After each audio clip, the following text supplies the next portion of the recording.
Hello everyone, we've got a slightly different video for you today. We're going to be making some muffins and at the same time we're going to be answering some questions about both of us. We've got 5 instructions on our recipe and we've got 15 questions.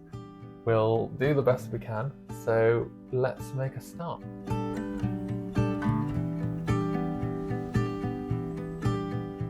It should be noted that we had an agreement before we started baking today because we don't normally bake together for 2 very strong reasons. We've got different ways of working in the kitchen, to be fair.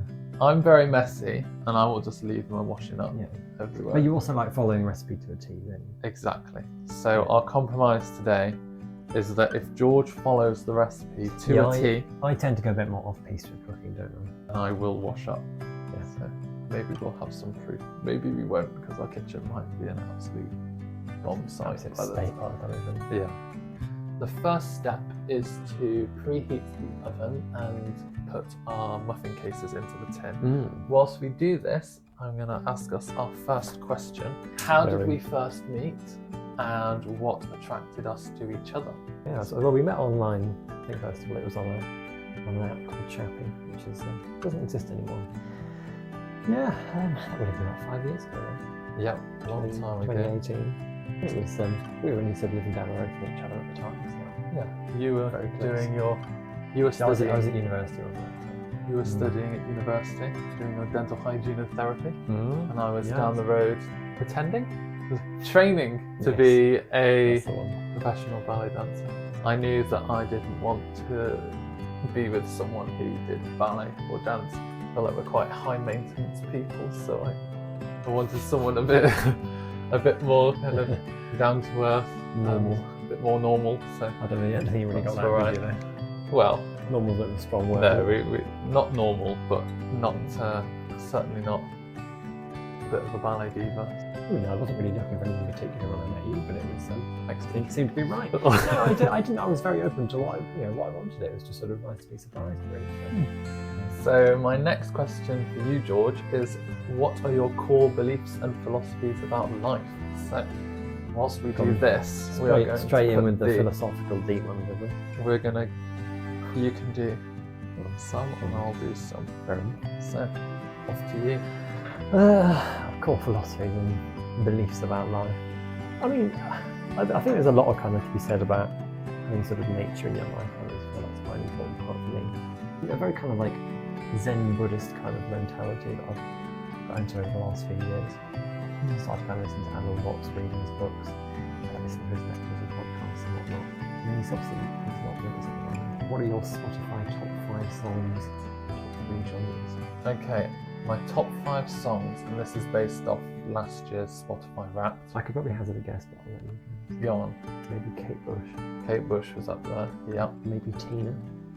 Tina wasn't up there actually. It was on the radio everywhere, so I think I heard it enough. I didn't have to. The ones that were on there was Fleetwood Mac, Kate Bush, Europop. some Eurovision songs were on there, some Blanco White was on there, and it was a bit difficult to look at my Spotify because there was a lot of folk stuff, but also I use Spotify for teaching, so there was a lot of kind of classical music that I don't normally listen to, but all ballet kind of stuff. So that was my 5 kind of songs, and that's kind of the genres I listen to as well. Folk music, Europop, indie alternative, classic rock, kind of 70s stuff, 80s stuff, not 90s stuff, not 2000s.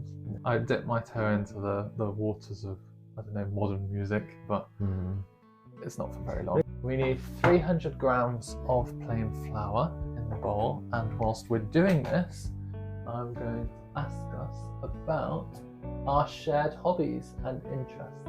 What do we both enjoy doing together? A spoon. A spoon, yeah. So I think this one's an interesting thing because A bigger spoon than that is a bit much to do. Got to do a third of a kilo of flour, so each one of them. I'm just trying to make the video as long as possible. Yeah. No. So I think our hobbies that we like together depend on the time of year. Yeah, they're very seasonal. So I think, being outdoors, gardening, folk festivals. I think in the winter, And today is good proof of this, actually. We love going to different events, music events, concerts, performances, and tonight we're very excited because what are we going to see, George? We're going to go see Alison Hammond, and we're also going to go see Jack and the Beanstalk. Yeah. Same thing. So we're really excited. The main reason is seeing Alison Hammond. Yeah. So we're going to go see pantomime. It's my first pantomime that I can remember, so I'm very excited. I'm going to do a video about how we got tickets to go to the pantomime because there's a really good hack which I'm going to tell you about, and I think it would be good to delve into detail. So now we're going to switch. So, George, whilst I do the caster sugar, could you tell everyone why you chose to become a dental hygienist? I mean, I did a kind of work experience in year 9. It seems pretty fun. And I thought, well, we'll give this a go. And in lieu of any other ideas that, I did have other ideas at the time, but they weren't really practical and I didn't really want to do them. So, what were those ideas? I mean, I did look into going like biomedical stuff or perhaps research science, but it would just take so long. This was only like year 9, and I thought I could not be doing master's degrees and then doctorates and PhDs and whatnot. Selfishly, I'm very glad you chose dental hygiene and therapy because I actually get to see you, which is lovely. Yes, I feel like you'd still be studying if you were. Yeah, I mean, I would still be studying. Things. So, yeah, it's sort of a quicker route to the more flexible career. It's a very sociable career. I like it. What hobbies do you remember from childhood? The only thing that springs to mind is dance, which is not surprising, but it's interesting that for as long as I can remember, I've been dancing. I remember doing lots of building in the garden with Dad, actually, like building the fish pond and stuff, doing lots of things. Used as free labour. Free labour, yeah. I mean, at that age, I could really only pick up maybe a brick or two at a time, but wasn't much use. It's probably what people have children for, really, just to help them out around the house. Exactly. Hey, here's a good one. How do we navigate disagreements or challenges in our relationship? Use communication, to be fair. That's the only way, isn't it? So, when we have disagreements, I think what we do is we normally just kind of give each other some space. Yeah, sometimes you've got to judge whether you can actually sort of talk in the moment or whether that's not going to be very conducive. So you sort of work out, do we talk now, or do you just wait for the other to chill and then talk about it? So normally we kind of go off, we spend, I don't know, 10-15 minutes apart, and then goodbye, George. And then when we come back together, usually we both apologise, don't we, and say sorry, and we kind of. Another thing that we do is we always talk about how we can move forwards and not make the same mistake twice, because I think making mistakes is fine. That's just part of life. Oh yeah, you can't avoid it. But I think making the same mistakes repeatedly is something that obviously is not a good sign. So your turn. It's not lovely. Another thing is about how we kind of deal with challenges together. And I think a big thing for both of us is that sometimes going to restaurants can be a bit stressful, and we can support each other in that. I think, I don't know. Yeah, I mean, a little bit more sort of social, stressful situations that can be just a bit more challenging. And sorry, I'm getting another spoon. Yeah, I think since maybe COVID, we kind of, I think everyone did a lot less. So then going back into trying to do lots of stuff and being away from home for long periods of time, I think that can be a little bit stressful. So I think we kind of, I don't know, we're quite pragmatic people. We'll see a problem and then we'll always think of how can we improve that and work on things together. So I think communication, absolutely, some good stuff. So a goal or a dream for yourself in the future. And this one's just about you, not about us. A little kind of place, I know it's a house or a place that we have that is a little bit like Lord of the Rings, like the Shire. Like a little hobbit house? Yeah, like a hobbit house, like Bilbo's home. It'll have to be a lot taller if we're having a hobbit house. Yes, It might have to be like a mega-sized hobbit house. Yes, it would be, Yeah. What is it about having a hobbit house? It's just very connected to nature. It's very kind of down to earth. It's very functional, pretty, and kind of That's exactly how I'd describe you. Thank you. I love the kind of use of, like, particularly sort of natural materials. Now, George is saying that this is a tablespoon, but when I hold it next to what I would consider a tablespoon, with, for context, a teaspoon, George is saying that this massive thing is a tablespoon. It is actually a tablespoon. That is a dessert spoon, this one. And that's a teaspoon. Gosh. You can tell who's more posh from Norfolk and who grew up in Shire. It's cooking measurements and utensils, isn't it? So I don't know how I feel about that. I'm gonna trust you, but if this comes out as like an olive oil mess, then I've always used that measurement for tablespoons. How much are we doing? 5 tablespoons. Mm-hmm. Hasn't got any butter in it, has it? So this That's is going true. to be. You probably have like 100. So, 1, 2, You need to go right to the rim as well, because it's not. 3, That's not full. 4. I know it's because I don't trust your tablespoon. I'm sorry. That'll do. What's the next question? So, I mean, what's your most recent achievement? My most recent achievement. We're gonna have to go into the other room for this. Are you ready for this? You're going to show us it. Come with me and I'll show you. So my most recent achievement was this morning in yoga, and I'm very impressed with myself. I have to clean my hands after this, right? It's called the crow pose. Are you ready? I didn't know I could do this. Okay, here we go. Check that out. I think that's pretty sick. But I held it for like 10 seconds this morning, thanks to my yoga teacher, Robin, who I'm actually going to drop a link in the description to his social media. He's really cool. So, yeah. Good hygiene. I kind of just flick that everywhere. Our next question, whilst we're doing the vanilla, is how do we encourage each other's individual goals and personal growth? I mean, just basically saying what we want, each of us wants to do, really, kind of our goals and stuff. I think when we got married, it was a big part of our wedding vows, wasn't it? We decided to have our best friend Molly officiate the wedding. Let me just mix it on the table, because we go everywhere. Good thing I'm tidying up. What I was saying was, when we got married, it was very important for us to include that in our wedding vows, that we wanted to support each other's individual goals and aspirations. I think our worst fear would be that we get married and then we kind of just, I don't know, vegetate. I don't know what I mean by that, but yeah, it's in like it needs to be some kind of progress on from that, doesn't it? So it can't just be sort of you're married, that's it in life. Yeah. No more individual goals, everything we do together. There are things that I really enjoy doing and things that you really enjoy doing. Some of those things I hate doing and some of those things you hate doing. Yeah. You know, I can't see George, I can't see you joining a Morris side anytime soon. No.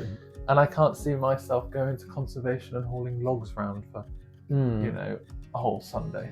I think we really appreciate the kind of excitement that we have for individual things. Yeah. I love how passionate you get about your conservation, and I'm sure you feel the same about me with my Morris.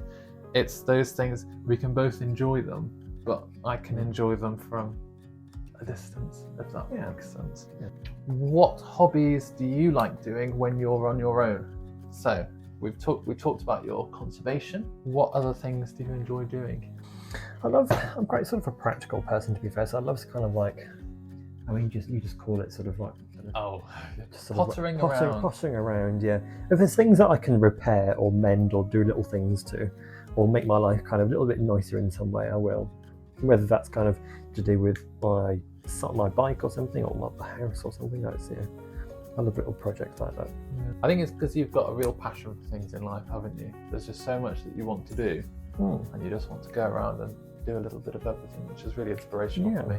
I love outdoors as well, to be fair. It's kind of having the, particularly in the summer, the garden's really nice. It's just a lovely kind of time to spend outside. So, okay, I'm going to put the chocolate chips in. So whilst you look at the questions, I'm going to make a horrible noise bag. Lovely. Okay. I'm ready for my question. How do you handle stress or difficult situations? How do I handle stress? Very differently to how you handle stress. I think I'm a very pragmatic person. Bear with. If it's a problem that I can change, then I'm very pragmatic about. If I can't change that problem, I'll try and talk to the people I'm close with about how I'm feeling about that thing. Your train of thought. If, on the other hand, it's something that I can change, if it's something in my control, then I feel like I'm quite unique in my response to dealing with difficulties. My favourite thing to do, PowerPoint. What a beautiful thing that we all have access to. It'd be great in like a marketing career. You have like a flip chart you could be doing. I do. I can sort my life out in about 15 minutes on PowerPoint. I'll make a little slide being like, Alex's crisis, next slide. Reasons for crisis, next slide. Some actions to take forward. Some funky changes in the Exactly, with some nice transitions. And then I say, George, have you got 2 minutes? Or I'll be like, Molly, I know you're in Colombia at the moment. Can we schedule a Zoom call? And we'll have a little Zoom call. And then I'll show my little crisis PowerPoint. At the end of it, I feel like I'm in control, feel like I know what I'm doing. And it, I don't know, kind of just feels like you've got your shit together.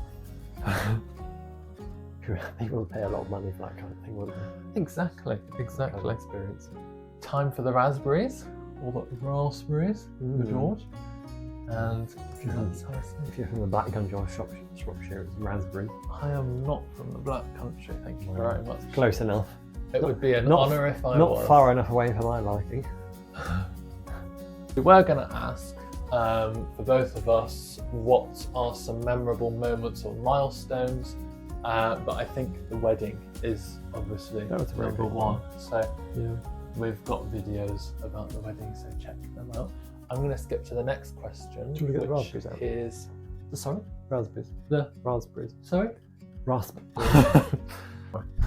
Favourite books?